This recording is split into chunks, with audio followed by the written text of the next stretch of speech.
तो दोस्तों आज हम डिस्कस करेंगे राहे जुनून ड्रामे की कंप्लीट स्टोरी के बारे में कि इसके अंदर आगे से आपको क्या कुछ दिखाया जाएगा, कौन कौन से इंटरेस्टिंग सीन्स हैं जो आपका बेताबी से इंतजार कर रहे हैं। सभी सीन्स को बहुत अच्छे से डिस्क्लोज किया मैंने आज के इस वीडियो में। तो भैया वीडियो को फिर एंड तक लाजमी देखिएगा क्योंकि आज की ये वीडियो बहुत ही ज्यादा इंटरेस्टिंग होने वाली है। दानिश तैमूर का हर साल को ये एक ऐसा ड्रामा आता है जो कि बहुत ही ज्यादा ब्लॉकबस्टर जाता है और इस साल उस ड्रामे का नाम है राहे जुनून। क्या होगा भैया आने वाली एपिसोड्स में, इसको हम डिटेल से डिस्कस करेंगे। लेकिन उससे पहले अगर आप लोगों ने अभी तक पीके लग्जरीज वेबसाइट को विजिट नहीं किया, जहां पर दुनिया के बेहतरीन लग्जरी वासेस के साथ साथ बहुत ही खूबसूरत फ्लावर्स को 50% ऑफ पर लगा दिया गया है, नीचे डिस्क्रिप्शन और पेंट कमेंट में आपको लिंक मिल जाएगा। जल्दी से जाएं, अपनी मर्जी का वास्ट या फिर ऐसे में फ्लावर खरीद कर हमें अपना फीडबैक देना मत भूलिएगा। PK Luxus. We don't sell crap. Now let's start with the cast name. यहाँ पर हमारे पास शबरेज नामी जो लड़का है वो बहुत ही जुनूनी,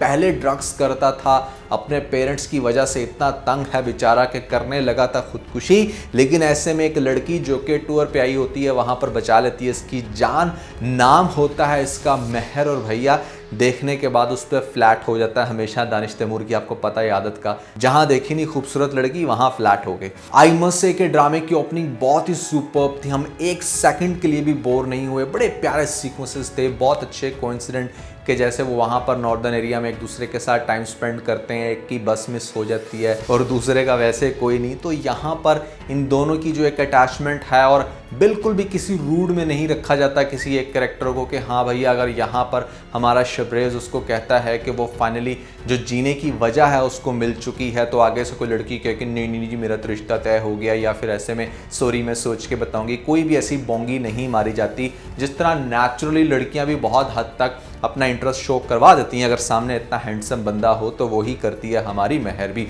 अब यहाँ तक तो सब कुछ ठीक था, लेकिन चूंकि हर इंसान की एक प्रोफाइल होती है और ऐसे में हमारा शबरेज भी पहले चूंकि ड्रग्स करता रहा है और शॉर्ट टेम्पर्ड है, अपने घर वालों की वजह से बहुत ही ज़्यादा चिड़चिड़ा और थोड़ा सा ज़िद्दी भी है, और जो कैरेक्टर एक्चुअली में उसको सूट करता है, जितना शरीफ आपको पहली एपिसोड में लग रहा था, काफ़ी हद तक तो आपको लास्ट पार्ट में क्लियर हो गया होगा कि जहाँ पर यूनिवर्सिटी का फ्रेंड जब उसको छेड़ता है मेहर को, तो यहाँ पर जाकर करता है उसकी धुलाई और तो और जाकर डॉक्टर के ऊपर भी चढ़ाई कर देता है कि भैया तुम्हें बोला है जल्दी से इसका हाथ ठीक करो वरना मैं तुम्हारे हाथ तोड़ दूंगा। तो ये सारे सीन्स बहुत ही ज़्यादा इंटरेस्टिंग थे। अब हम डिस्कस करते हैं कि आगे क्या होगा, क्योंकि किसी भी ड्रामे के अंदर अगर लुच्चा ना तला जाए तो यहाँ पर ड्रामा नहीं होता। अब इस ड्रामे के अंदर वो इंटरेस्टिंग कॉन्फ्लिक्ट क्या है, वो ये कि भैया यहाँ पर शुरू के सीन्स में तो दिखाया जा रहा है कि हाँ ठीक है ये दोनों साथ में रोज डेट कर रहे हैं, उसकी बर्थडे सेलिब्रेट कर रहा है, बहुत ही अच्छे से लाइट रोमांस करते हुए ड्रामा प्रोसीड हो रहा है। लेकिन अगली एपिसोड में आप देखोगे जैसे ही उसको घर ड्रॉप करने आएगा और आगे से बाप जब उसका देखेगा कि मतलब किसी लड़के के साथ ये गई हुई थी किसी जगह पर, तो वो अच्छी खासी चढ़ाई करेगा अपनी बेटी के ऊपर। वो तो चढ़ाई करेगा ही, लेकिन इसकी बहन भी कुछ इस तरह की दिखाई गई है कि जो इससे हमेशा जेलस होती है, तो वो भी मौका हाथ से नहीं जाने देगी और एक की जगह 4 लगाकर बताएगी कि ये तो है ही कैरेक्टरलेस। जिसके बाद बाप जो है ना वो ये कहेगा कि आज के बाद तुम्हारा यूनिवर्सिटी जाना बंद। तो मेहर बहुत रोएगी, बहुत टेंशन लेगी, बाप को समझाएगी कि नहीं उसका आखिरी सेमेस्टर चल रहा है, उसकी पढ़ाई का बहुत हर्ज होगा, दिस एंड दैट। तो बाप कहेगा कि ठीक है, एक ही शर्त पे तुम्हें यूनिवर्सिटी की इजाज़त मिलेगी कि अगर तुम अगले हफ्ते जो है वो निकाह कर लो किसी भी XYZ के साथ जिसके साथ भी उसने सोच रखा होगा। तो फाइनली वो अपनी पढ़ाई का हर्ज नहीं करना चाहती थी बाप की इस शर्त को मानने के बाद वो यहाँ पर जाएगी कॉलेज में और वहाँ पर जाकर हमारा पूछेगा शबरेज कि क्या हुआ, क्या कहा तुम्हारे बाबा ने। तो वही आगे से कहेगी कि मेरी शादी होने वाली है, टिपिकल मूवीज़ की तरह। और हीरो कहेगा कि अच्छा ऐसा तो किसी किताब में नहीं लिखा कि तुम्हारी मेरे अलावा किसी और से शादी हो। तो वो फिर क्या करेगा कि वही जो आपको इस दानिश तैमूर के हर ड्रामे के अंदर एक ऐसा सीन दिखाया जाता है कि बाहर बारिश हो रही होती है, रात का सीन होता है और ये अपनी पिजारों के ऊपर आएगा और आकर उसके बोनट पर लेट कर कहेगा मेरी महबूबा जब तक तुम नीचे नहीं आती मैं कहीं नहीं जाने वाला। तो कुछ सिमिलर सीन आपको इस ड्रामे के अंदर भी दिखाया जाएगा। जहाँ पर ये महर के घर के सामने आकर पहले खड़ा रहेगा, काफ़ी देर उससे मिलने की कोशिश करेगा। वो इसे कहेगी कि तुम जाओ, मेरे पापा देख लेंगे। लेकिन जब पापा फाइनली देख लेते हैं तो वो घर से बाहर निकलते हैं और हमारे दानिश मियाँ बहुत ही कमाल की नौटंकी करते हुए उनके पैरों में गिर जाएंगे और कहेंगे कि मैं महर के बगैर मर जाऊंगा, प्लीज़ उसको मेरे से अलग मत करें, उसकी कहीं और शादी मत करें, हम एक दूसरे से बहुत प्यार करते हैं। बड़ा गिड़गिड़ा कर बड़ा इमोशनल सीन क्रिएट करेगा और एक दफ़ा तो आपको ऐसा लगेगा कि जैसे बाप एकदम से यहाँ पर अमरीश पुरी बन के कह देगा कि जा सिमरन जा जीले अपनी ज़िंदगी। लेकिन इसका बाप जो है ना वो बड़ा ही खड़ूस है। मतलब मान लो कि वो कहेगा कि इस सदी में तो तुम्हारी शादी नहीं हो सकती, चाहे तुम जो मर्जी कर लो, मैं अपनी बेटी का रिश्ता तुम्हारे साथ नहीं करूँगा। अब जब ये बात होती है ना, जब कोई चीज़ दानिश की ज़िद के ऊपर आ जाती है, मतलब दानिश कहीं जा रहा हूँ यार बार बार, शब्रेज़ की ज़िद पे आ जाती है ना, तो शब्रेज़ क्या करेगा कि मतलब वहाँ पर कहेगा ठीक है मैं फिर भी यहाँ पर खड़ा हूँ। बाप उसका करेगा पुलिस को फ़ोन और पुलिस आकर यहाँ पर इसको घसीट कर लेकर जाएगी। अच्छा खासा तमाशा होगा इनके घर के सामने। अब इसका बाप कहेगा कि ये लड़का तो मुझे बहुत ही जुनूनी लगता है, मुझे तो अगले हफ्ते को छोड़ के कल ही बस निकाह कर देना चाहिए अपनी बेटी का। और ये चीज़ जब इसके कान में पड़ेगी, यहाँ पर डेफिनेटली काफ़ी स्ट्रॉन्ग फैमिली से है, जेल में तो नहीं रहने वाला सारा दिन, तो फ़ौरन से उसको बाहर निकाला जाएगा। घर वाले इससे पूछेंगे कि भैया क्या माजरा है, तो वो कहेगा कि वो एक लड़की से बहुत मोहब्बत करता है। तो पहले तो घर वाले बड़े खुश होंगे, चलो ठीक है फाइनली तुमने किसी को चूज़ किया, कौन है वो। लेकिन जब पता चलेगा कि इस तरह के खड़ूस गरीब बाप की बेटी, तो यहाँ पर घर वाले बिल्कुल भी एग्री नहीं होंगे। माँ तो मतलब इस हद तक कि उसके घर जाकर डायरेक्टली उसके बाप को कहेगी कि तुम अपनी बेटी को कंट्रोल करके रखो, मेरे बेटे की शादी मेरी दोस्त की बेटी के साथ होगी। तो वो कहेगा कि जा बीबी जा, निकल यहाँ से, हम तो थूकते भी नहीं हैं तेरे पे, कभी भी नहीं शादी करवाएंगे, मैं तो पहले उसे कह चुका हूँ कि मेरे घर का रुख ना किया कर। जब इस तरह का सीन बनेगा कि मतलब दो फैमिलीज आपस में भी एक दूसरे के साथ बुरे तरीके से नेगेटिव हो गई हैं। अब यहाँ पर महर जो कि सिचुएशन को काम डाउन करना चाहती है, वो उसको लाइक तो करती थी लेकिन वो कभी भी नहीं चाहती थी कि उसके घर में ये सारा एटमॉस्फेयर क्रिएट हो। तो वो खुद से इसको कहना शुरू हो जाएगी कि तुम प्लीज़ मुझे भूल जाओ। लेकिन भैया ये कहाँ भूलने वाला, कोई भी इसकी बात नहीं सुनेगा। शबरेज़ अपने घर वालों को कहेगा कि अच्छे से रिश्ता लेकर जाओ, वो कहेगी कि मैं तो ऑलरेडी उनको मना करके आ गई हूँ। ये सारा लुच्चा तला जाएगा तो आपको दिखाया जाएगा कि यहाँ पर ये बंदा हमेशा कितना बड़ा वाइब्रेंट होकर जाएगा और बुलाएगा वहाँ पर महर को कहेगा कि बस एक दफ़ा आकर आखिरी दफ़ा मेरी बात सुन लो। और महर जब आएगी तो फ़ौरन से ज़बरदस्ती उसको गाड़ी में बिठाकर लेकर जाएगा किसी ऐसी स्पेसिफिक लोकेशन पे जहाँ पर मतलब महर को ऐसा लगेगा कि भाई अब मेरी इज्जत गई, क्योंकि ये बंदा तो पहले ड्रग्स लेता था और ये जितना भी प्यार का नाटक करता रहा है सिर्फ इसलिए क्योंकि he was actually trying to get close with me. तो इस तरह के सारे थॉट्स जब उसके माइंड में चलेंगे तो वो बहुत ही ज़्यादा उसके साथ मतलब रेजिस्ट करना शुरू हो जाएगी। उसको ये कहेगी कि तुम इतना गिर सकते हो, मैंने कभी सोचा नहीं था, मुझे घर वापस छोड़ के आओ। इस तरह की बहुत सारी बातें करेगी। लेकिन वो बंदा कंटिन्यूसली ड्राइव करके जब लेकर जाएगा उस स्पॉट पे जहाँ पर ज़बरदस्ती उसको निकाह करने का कहेगा, क्योंकि वो कहेगा कि हमारे घर वाले तो कभी भी हमारी शादी नहीं करवाने वाले, तो that's the only way to go. लेकिन वो भैया यहाँ पर शादी नहीं करेगी। इवन कि ये भी हो सकता है कि आपको इश्क है वाला सीन दिखा दी जाए कि जहाँ पर ये अपनी कनपट्टी पे बंदूक रख के कि चाहे कुछ भी हो जाए, मतलब बस तुम शादी कर लो वरना मैं अपने आप को जान से मार दूंगा। तो ये वाला जो तुक्का चला था इसका इश्क है ड्रामे के अंदर, वो यहाँ पर भी नहीं चलने वाला। वो कहेगी कि चाहे तुम कुछ भी करो, बस मैं अपने पेरेंट्स की इज्जत के ऊपर आंच नहीं आने दूंगी, मुझे तुम घर छोड़ो।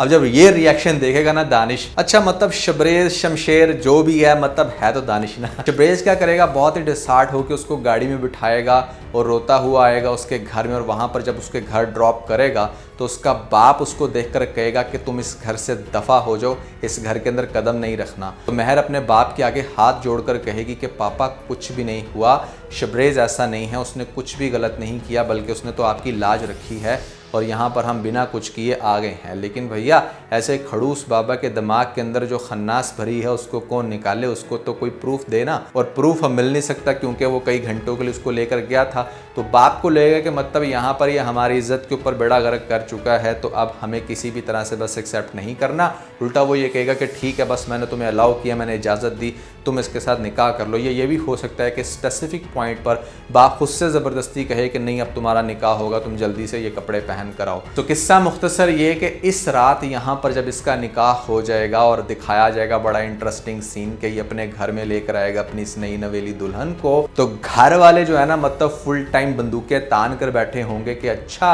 आ गए हो तुम इसको लेकर, जहाँ से लेके आए हो वहीं पर छोड़ के आओ, हम इसको बिल्कुल भी एक्सेप्ट नहीं करने वाले। ये होती कौन है कि हमारा स्टैंडर्ड मैच करे। जिस तरह के इन टिपिकली न्यूली रिच लोगों को लगता है कि मतलब जैसे हम अगर अमीर हो गए किसी मोजज़े से तो बस अमीरों में ही घुसें, जबकि यार अमीर आप दिमाग से होते हो, ये मेरी बात याद रखना। जो लोग ज़हनी गरीब हो ना, उनके पास या जितनी मर्जी दौलत आ जाए वो हमेशा शबरेज़ के पेरेंट्स की तरह जो है वो रिएक्ट करते हैं। खैर होगा ये कि इस पॉइंट पर भी ऐसा कैसे हो सकता है कि हमारे दानिश तैमूर एज शबरेज़ के लिए कोई इंटरेस्टिंग सा कमेंट ना लिखा जाए। तो यहाँ पर राइटर ने लिखा होगा कुछ ऐसे कि भैया अगर आप चाहते हो कि मैं इस लड़की को लेकर दफ़ा दफ़ान हो जाऊँ, यहाँ से चला जाऊँ हमेशा के लिए, तो उसके लिए आपको मुझे अपनी जायदाद से आग करना पड़ेगा, अपनी प्रॉपर्टी से बेदखल और इस बात को भी क्लेम करना पड़ेगा कि मैं आपका कुछ नहीं लगता। तो पेरेंट्स कभी भी ऐसा नहीं करने वाले। यहाँ पर फाइनली उनको घुटने टेकने पड़ेंगे और ये लेकर जाएगा इसको अपने रूम के अंदर। तो वहाँ पर मतलब आपको दिखाया जाएगा कि हमारी जो मेहर है ना वो बहुत ही मतलब नेक्स्ट लेवल की अब नफ़रत करना शुरू हो गई शबरेज़ से, क्योंकि उसको ऐसा लगता है कि एक बड़ा ज़िद्दी स्पॉइल्ड इंसान है जो किसी की भी नहीं सुनता, अपने पेरेंट्स की भी नहीं, मेरे पेरेंट्स की भी नहीं, मेरी भी नहीं, बस इसके दिमाग में जो आ जाए इसने वही करना होता है। बिल्कुल वही इसकी एक दफ़ा पर्सनैलिटी बनाकर पोर्ट्रे की जाएगी जिसके पिछले 2-4 ड्रामों में आपने देखी है। अब इस पॉइंट पर होगा ये कि यहाँ पर हमारी मेहर इसको कहेगी कि चाहे तुम जो मर्ज़ी कर लो, तुम अपने मकसद में कामयाब नहीं होगे।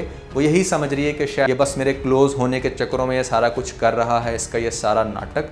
तो आगे से जो बहुत ही इंटरेस्टिंग लाइन कहते हुए दिखाया जाएगा ना हमारे दानिश तैमूर एज शबरेज़ को, वो ये होगी, तुम्हें छूना या हासिल करना एक मर्द की ख्वाहिश हो सकती है लेकिन एक आशिक की नहीं। अब यहाँ पर अगेन वही सिलसिला शुरू हो जाएगा शमशेर और महक वाला इस ड्रामे के अंदर शबरेज़ और महर के नाम पे, कि मतलब जहाँ पर महर जो है वो बिल्कुल भी उसको क्लोज़ नहीं होने दे रही और उसको हर तरह से चैलेंज कर रही है, उसको टीज़ कर रही है, वो भी मतलब मुसलसल अपने प्यार के प्रूफ्स देता चला जा रहा है। दूसरी तरफ आपको दिखाया जाएगा कि इसी घर के अंदर बार बार इसकी जो माँ है अपनी दोस्त की बेटी को बिल्कुल खुली बिच की तरह छोड़ के रखेगी, जो कि हर टाइम इसको पोक करती रहती है और ये कहती रहती है कि चाहे कुछ भी हो शमशेर तो सिर्फ यार। फिर शमशेर अच्छा करैक्टर काफ़ी एक जैसे है ना, शबरेज़ तो मेरा होगा, मेरे साथ ही शादी करेगा चाहे कुछ भी हो, तो उसको भी हर तरह से स्टूपिड हरकतें करते हुए दिखाया जाएगा, बट वो फिर भी बेचारी कामयाब नहीं होगी। अब सोचने वाली बात ये कि ड्रामा कंक्लूड कैसे होगा।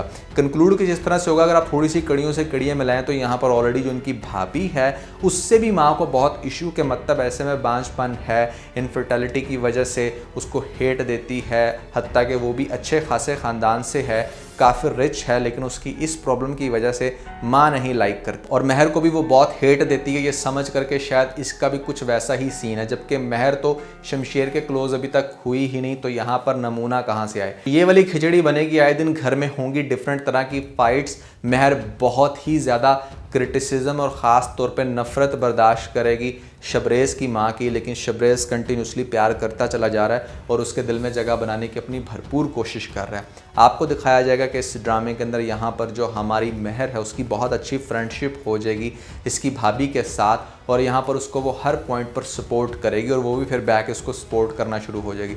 इनफैक्ट घर के अंदर जब भी कभी कोई नाइंसाफ़ी होगी महर के साथ, तो शबरेज़ का भाई और उसकी बेगम बहुत अच्छे से सपोर्ट करेंगे और काफ़ी हद तक इसको प्रोटेक्ट भी करेंगे। अब होगा कुछ इस तरीके से कि यहाँ पर जब हर तरह से बेचारा दानिश हमारा शबरेज़ एज बहुत कोशिश के बाद भी नाकाम रहेगा, तो हमेशा की तरह जो उसके पास एक ही हल होता है मोस्ट ऑफ द ड्रामास, इस ड्रामे का स्टार्ट भी वहीं से हुआ और एंड भी यहीं पर होगा कि जहाँ पर वो बेचारा थक हार कर एक दफ़ा फिर से ख़ुदकुशी करने लगेगा। और इस दफ़ा फिर से आपको ड्रामे की लास्ट एपिसोड में जाकर दिखाया जाएगा कि महर जो है वो उसको ख़ुदकुशी करने से रोकेगी और वो कहेगी कि सारी दुनिया मेरे ख़िलाफ़ है, मेरे घर वाले, तुम्हारे घर वाले, एक मुश्किल से एक साथी मिला था जिसने हमेशा से मुझे प्रोटेक्ट किया, ख्याल रखा, तो क्या वो ऐसे ही छोड़कर चला जाएगा?